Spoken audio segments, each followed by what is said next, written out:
저는 1997년도 8월 26일 오후 5시에 최종철 장로님 살고 계시는 그 건물 지하에서 김성희 씨를 처음 봤습니다. 그 배성훈 목사님 집에서. 그리고 약 3개월이 지난 11월 23일 날, 3개월 정도 지났죠. 경주에 가시면 보문단지가 있습니다. 보문단지를 가보셨으면 그 뒤편에 호텔들이 있는데 힐튼 호텔 뒤편이 강입니다. 그 강가 앞에서 제 아내에게 청혼을 했습니다. 평생 당신과 함께 하고 싶습니다. 대답이 없었습니다. 그리고 한참 지나서 갈등을 하고 나서 그렇게 하겠다, 이런 과정을 겪었습니다.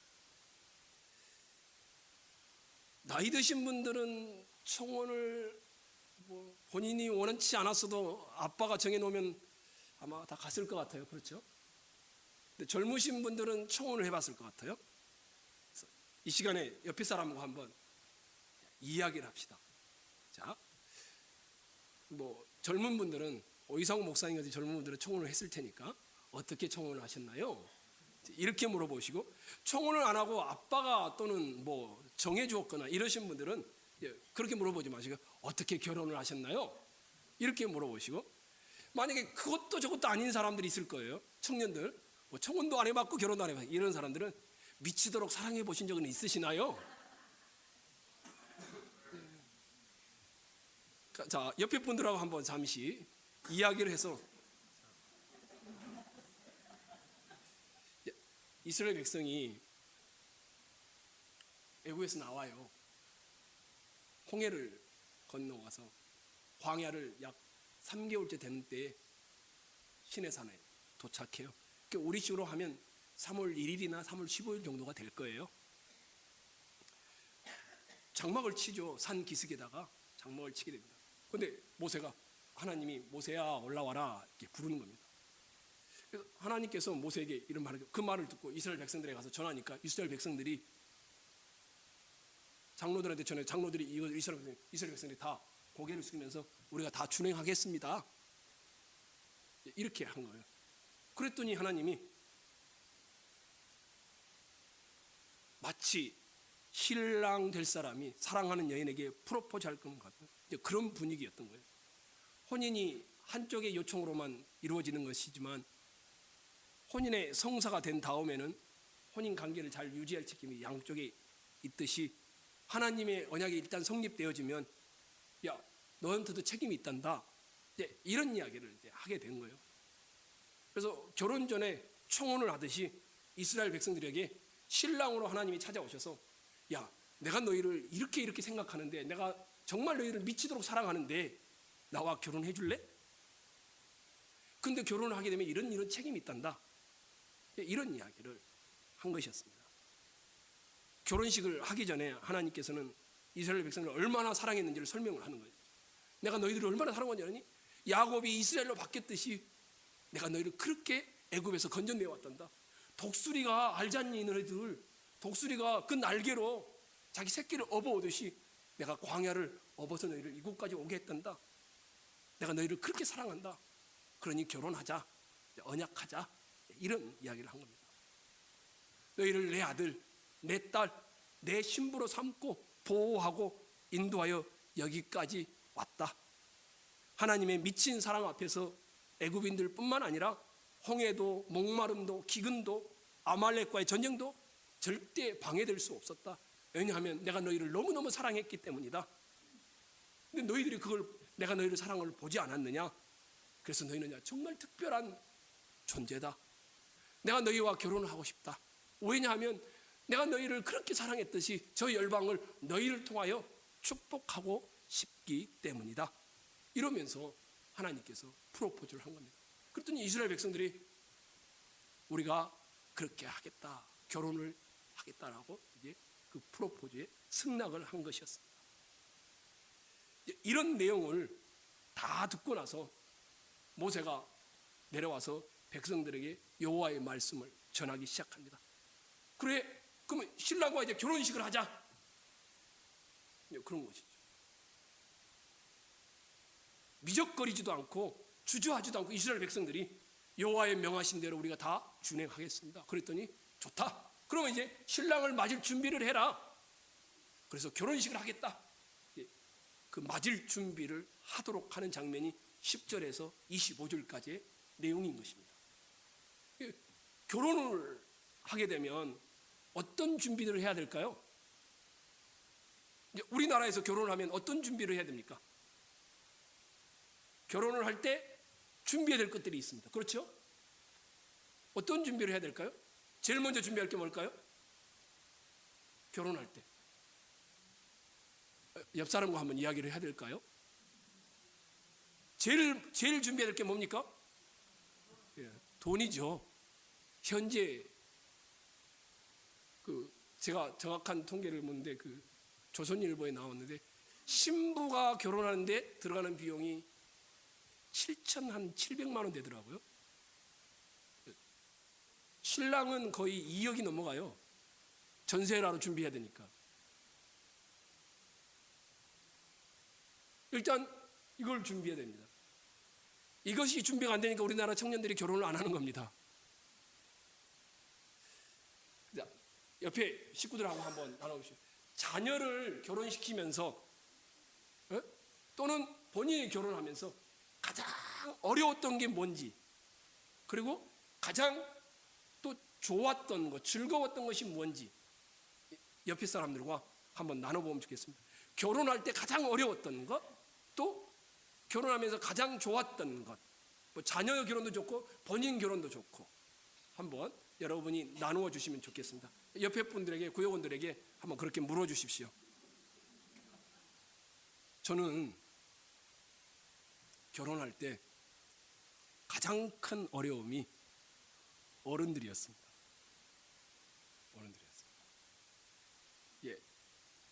제가 굉장히 성격 자체가 여러분들이 알고 있는 것 같이 부드럽지가 않습니다. 제가 계획한 대로 다 해야 됩니다. 결혼도 그렇게 했습니다. 물론 연애도 그렇게 했지만 결혼도 어떻게 했냐면 준비한 대로, 그래서 비디오 예배식, 결혼 예식 때 찍지 못하게 하고, 사진도 다 끝나면 찍게 하고, 결혼식도 반드시 예배당에서 해야 되고, 그리고 결혼 날짜도 토요일이나 이런 때 하지 않고 주중에 하겠다. 그래서 오후 2시에 홍릉교회당에서. 일단 장인 장모가 어떻게 했습니까? 공무원이었는데 올 사람이 없죠. 노발대발했습니다. 저희 어머님도 왜 하필이면 화요일이냐, 어려웠습니다. 결혼할 때 제한테 가장 어려웠던 그것 말고도 뭐 예물이나 이거 하나도 하지 않았습니다. 근데 여전히 어른들이 제일 어렵더라고요. 저한테는 가장 어려운 것이 이제 어른들의 생각을 맞추는 것이 참 어려웠습니다. 가장 즐거웠던 것은 제 아내를 어느 날 소개한다고, 제기동에 저희 집이 살았었거든요. 정화여중 이쪽이에요. 딱 갔는데 여동생들이 막 꽃다발을 가지고 준비를 하고, 그래서 깜짝 놀랐습니다. 그래서 왜 그러냐고 그랬더니 한마디를 했습니다.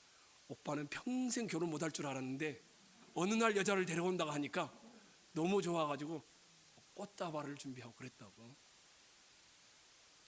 그렇게 제가 고지식 했던 것 같아요. 그래서 가장 즐거웠던 것은 여동생들이 제 아내를 이제 환영해주는, 그것이 지금도 기억에 생생하게 남아 있습니다. 이제 하나님이 이스라엘 백성들에게 프로포즈를 했어요. 이스라엘 백성이 다 듣고 너는 특별한 소유다. 내가 제사장 나라와 너희를 통해서 온 세상이 다 하나님의 이 축복을 받도록 하는 통로를 만들고 싶다. 그랬더니 우리가 책임을 다하여서 아내 된 책임을 다하겠습니다 하고 다 준행하겠습니다. 이렇게 했어요. 그랬더니 이제 신랑이 오겠다라는 거예요. 오겠다면서 신랑이 올 테니 신부 될 너희들은 준비를 해라. 그 준비할 내용이 뭐냐면 10절부터 15절까지예요. 자, 이번에는 구역 식구들과 10절부터 15절에 준비해야 될 내용이 세 가지가 나옵니다. 구역 식구들과 10절부터 15절에 준비해야 될 내용이 세 가지가 나와요. 자, 10절부터 15절을 한번 눈으로 읽으시면서 구역 식구들 한번 찾아보십시오. 한 개만 찾아도 돼요.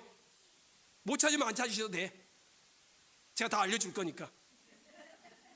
그런데 한번 흉내라도 한번 내보십시오. 세 가지가 나와요. 야, 신부인 너희들은 준비를 해라. 구역 식구 혼자 아닙니다. 구역 식구들과 같이 찾으셔야 됩니다. 10절부터 15절입니다. 자, 첫 번째 뭘 준비하라고 합니까? 신부된 이스라엘 백성들에게, 그렇죠, 스스로 성결하게 하라. 그러면서 뭘 바라고? 이게 이 말은 뭡니까? 내적 외적인 깨끗함을 드러내라, 이 말이죠. 첫 번째. 두 번째는 뭘까요? 12절과 13절에 나와요. 경계를 정해서 넘어오면 안 된다? 경계를 침범하지 말라. 왜? 넘어오면 어떻게 될까요? 죽을지도 모른다. 이것 때문에. 그 다음에 세 번째는 뭘까요?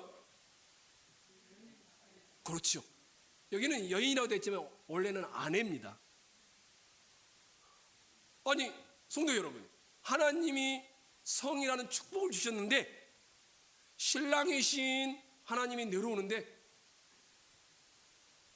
부부간에 사랑하는 것도 절제해라, 이렇게 요구를 한 겁니다. 이 세 가지 요구가 있었습니다. 이스라엘은 신랑 되신 하나님과 프로포즈라고 응답하고 나서 그 결혼을 하기 위하여 신랑이 내려올 텐데 준비해야 될 세 가지: 마음의 성결, 옷을 빠는 외적인 성결, 하나님과 신랑 되신 하나님과 나는 분명히 한계가 있다라는 경계를 정하는 일, 심지어는 하나님이 자유롭게 축복으로 주신 것조차도 절제하는 부부간의 사랑도 절제케 하는 이 모습. 신랑 되신 하나님은 신부될 이스라엘 백성들에게 한마디로 말하면 거룩한 준비를 해라, 거룩한 떨림으로 준비를 해라, 거룩한 절제로 준비를 해라, 이렇게 요구한 것이었습니다. 어떻게 하면 우리가 하나님을 만날 수 있을까요? 신랑 되신 예수께서 다시 오, 우리 아까 찬양했잖아요. 어떻게 하면 우리가 오늘 예배 시간에 하나님을 만날 수 있을까요? 어떻게 하면 우리는 하나님의 임재를 경험할 수 있을까요? 전제는 하나님이 찾아오셔야 합니다. 신부인 우리가 준비해야 될 건 뭘까요?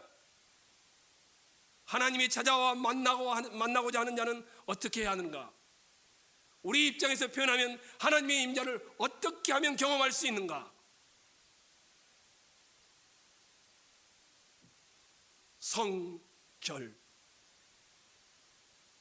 이 준비된 자를 하나님이 찾아오시는 겁니다.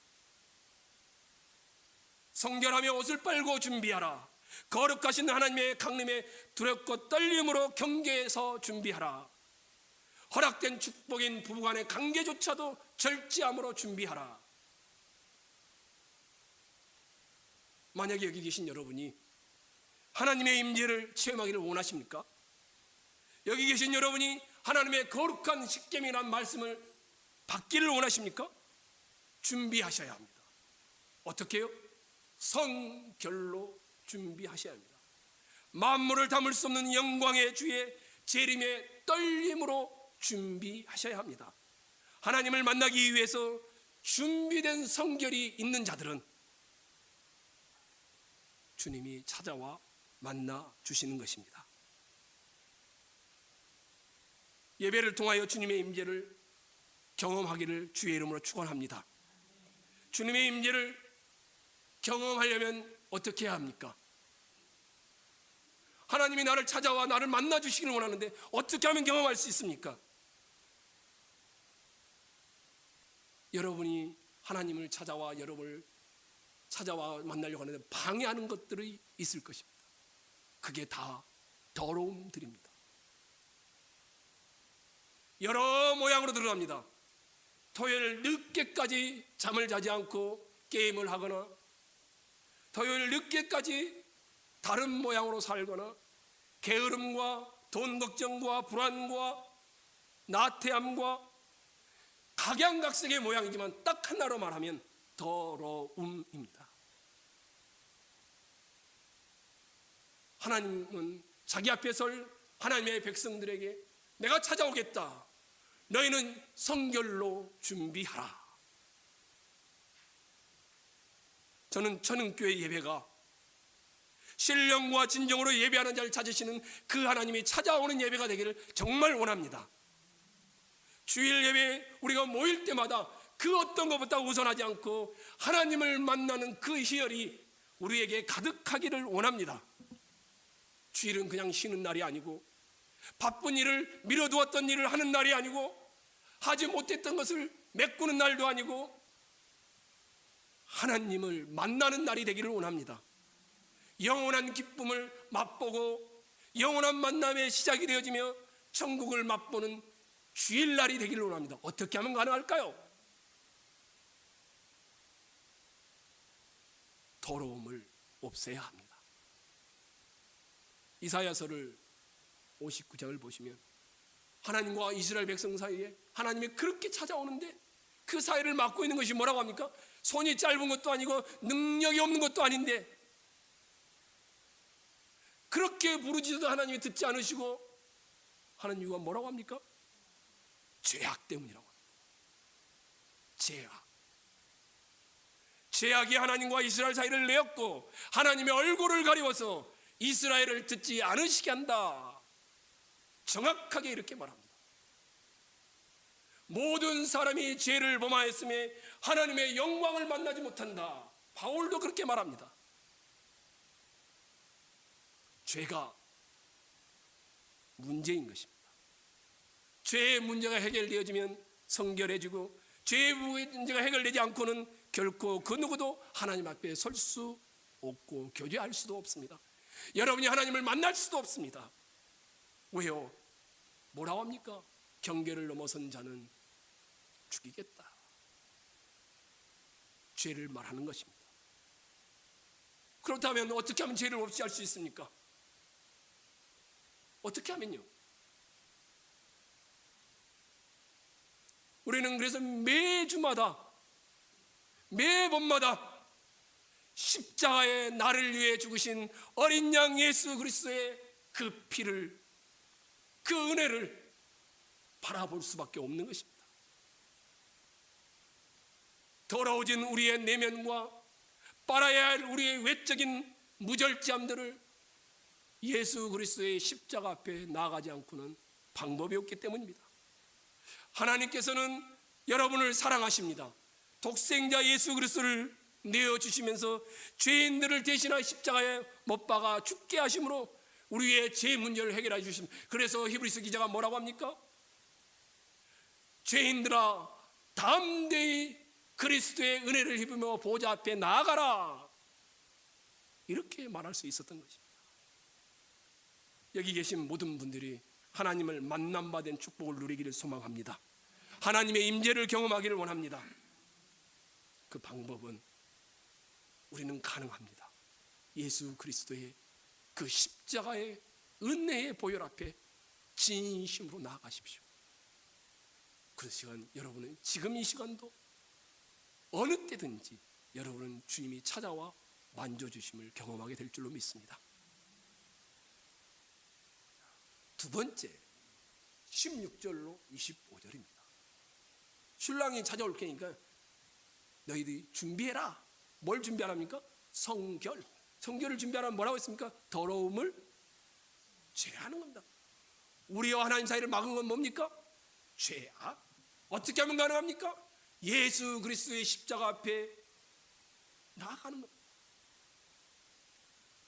하나님이 옷을 빨고 성결케 하고 아내를 가까이 하지 않고 경계를 범해서 넘어가지 않고 상식에 딱 서니까 하나님이 강림하는 겁니다. 신랑이신 하나님의 강림이 몇째 날에 이루어질까요? 16절 한번 봐보십시오. 이루어지죠? 몇째 날에 이루어집니까? 셋째 날. 답이 셋째 날이죠. 네. 두 번째, 거룩하신 하나님이 강림하실 때 시내사의 모습들은 어떤가요? 16절에 와, 우레, 그 다음에 번개, 그 다음에 빽빽한 구름이 산 위에 있습니다. 그 다음에 또 뭐가 있습니까? 나팔 소리가. 와, 머릿속으로 한번 그려보십시오. 막 우레가 칩니다. 번개가 칩니다. 빽빽한 구름이 있습니다. 어디서 들려오는 소리인지 모르는데 나팔 소리가 막 울립니다. 그 장면을 한번 상상해 보십시오. 하나님의 나팔 소리 전지진동할 때에, 아까 우리가 찬양했지 않습니까? 지금 그때를 말하는 거예요. 세 번째, 하나님께서 강림하시니까 일어나는 자연 현상들이 있습니다. 18절 19절 봐보십시오. 자연 현상이 시내산에 뭐가? 연기가 자욱합니다. 그 다음에 어디 가운데 강림하는 것 같습니까? 불 가운데서 옵니다. 연기가 옹기가마 연기같이 떠오르고 온 산이 어떻게 됐다고 합니까? 막 지진이 난 것처럼 막 흔들리는 겁니다. 19절 봐보십시오. 나팔 소리가 울리는 게 아니라 이번에는 어떻게 됩니까? 나팔 소리가? 오. 그리고는 하나님이 모세가 말하니까 음성으로 대답하기 시작합니다.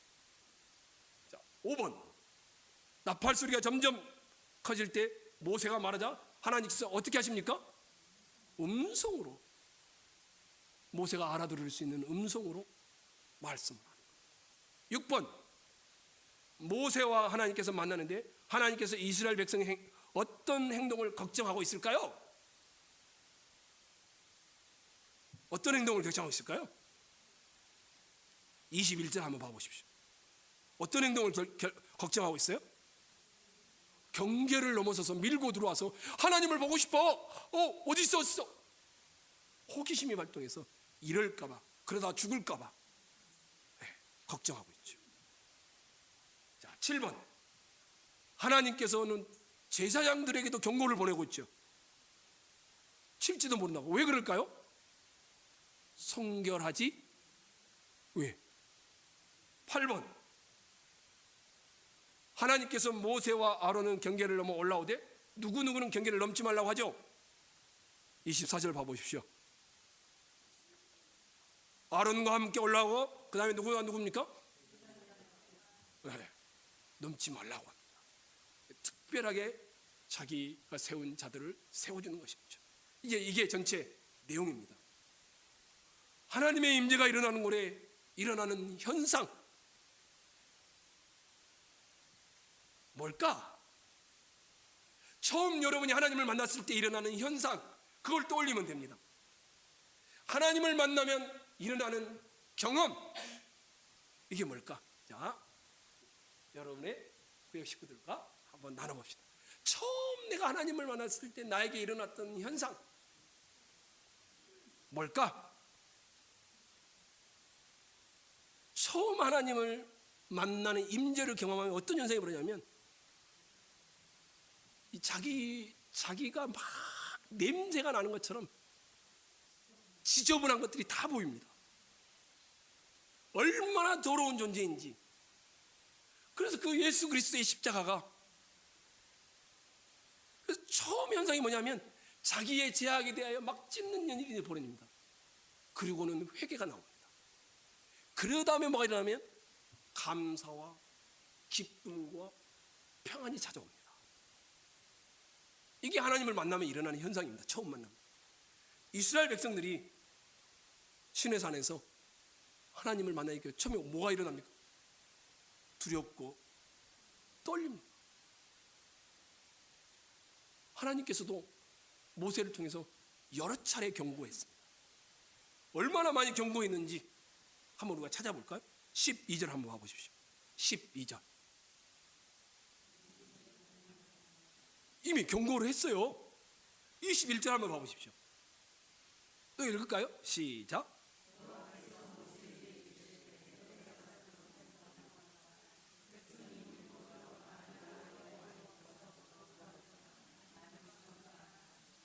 이미 경고를 했는데 야야 혹시나 또 경계를 넘어와서 나를 버려가지고 또 다시 경고를 하는 거예요.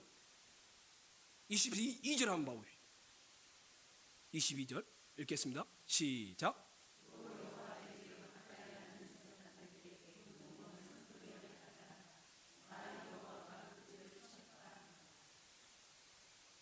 또 경고를 하는 겁니다. 24절도 한번 봐보십시오. 여호와께서 그에게 이르시되 가라 너는 내려서 아론과 함께 올라오 제사장들과 백성에게는 뭐라고 합니까? 경계를 넘어 나 여호와께로 올라오지 못하게 하라. 왜요? 내가 그들을 칠까는. 이 19장에서 신랑 되신 하나님이 오실 텐데 혼인잔치가 벌어질 텐데 신부인 이스라엘 백성들에게 경고를 한 번, 두 번, 세 번, 네 번 경고만. 잔치상에 죽음이 있을까봐 경고를 하는 겁니다. 그런데 이 경고의 이 내용이 요한계시록에서 이 출애굽기 19장을 그대로 다 인용해요. 하나도 틀리지 않아요.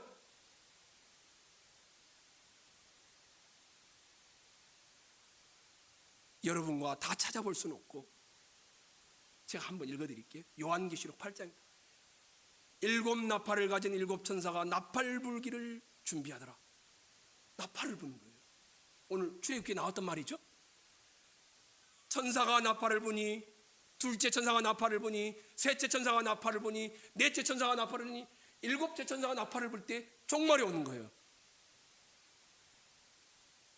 이 정도가 아니었습니다. 계시록 21장에는 이제 하늘과 땅은 그 동일한 말씀으로 불사르기 위하여 간수하신 바 되어 경건치 아니한 사람들의 심판과 멸망의 날까지 보존하여 두신 것이니라. 두려워하는 자들과 믿지 아니하는 자들과 흉악한 자들과 살인자들과 행음자들과 술객들과 우상 숭배자들과 모든 거짓말을 하는 자들은 불과 유황에 타는 못에 들어가리라.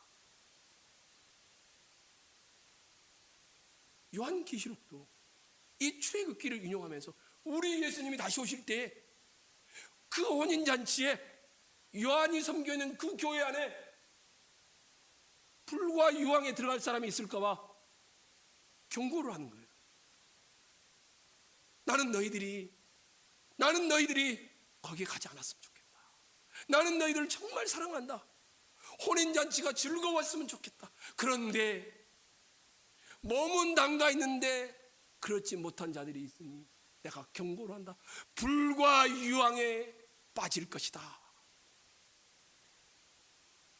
이렇게 경고를 하고 있습니다. 그러면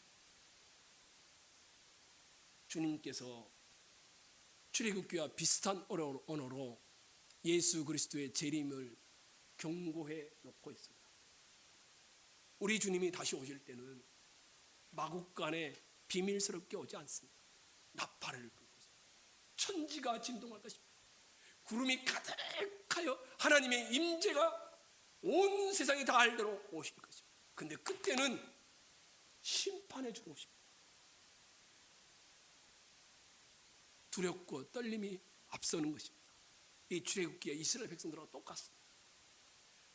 여러분은 예수님이 오신다라면 지금 이 시간에 예수님이 천사장들과 함께 나팔소리를 울리면서 이 땅에 오신다라면 당당하게 설 수 있을까요?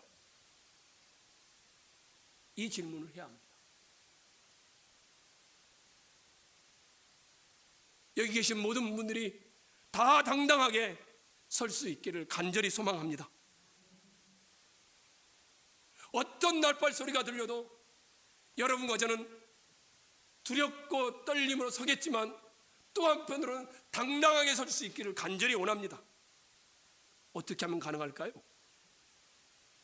무엇이 우리를 하나님 앞에 당당하게 주님의 재림조차도 무서워하지 않고 설 수 있게 만들까요? 또다시 우리는 어디로 가야 합니까?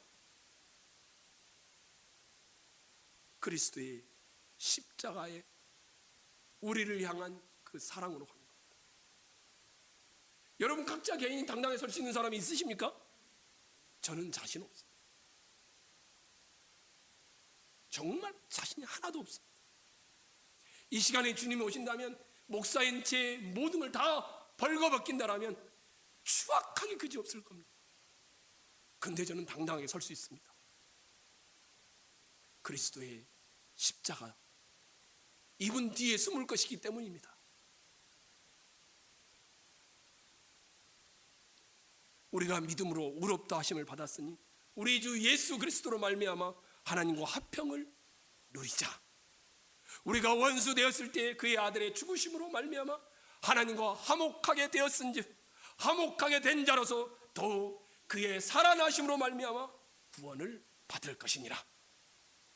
이것이 우리입니다. 그렇다면 이제 말씀을 정리하려고 합니다. 주님은 여러분에게 경고를 하십니다. 여러 모양으로 경고를 하십니다.